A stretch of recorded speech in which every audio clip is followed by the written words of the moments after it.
সিলেটের উন্নয়ন, শিক্ষা ও যোগাযোগ ব্যবস্থার অগ্রগতির জন্য সংশ্লিষ্ট কর্মকর্তা, মন্ত্রী ও সংসদ সদস্যদের সমন্বিতভাবে কাজ করতে হবে বলে জানিয়েছেন সিলেট-৩ আসনের সংসদ সদস্য ও বিএনপি চেয়ারম্যানের উপদেষ্টা এম এ মালিক।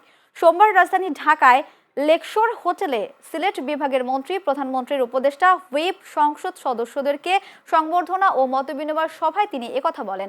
ভবিষ্যতে সিলেটের উন্নয়ন ও মানুষের কল্যাণে সবাই আরও বেশি সহযোগিতা করবেন বলে আশা ব্যক্ত করেন এম এ মালিক।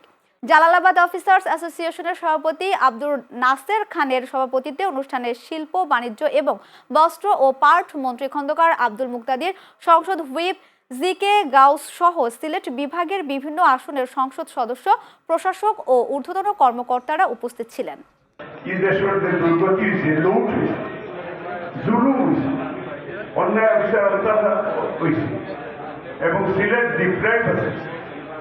এবং যাতে আর ভবিষ্যতে জরুরি ছিল সারা বাংলাদেশ যাতে আমরা ডিপ্রাইভ না হই এবং আমরা এই দেশে বিল করার ইভেন আমরা দলের চেয়ারম্যান তাই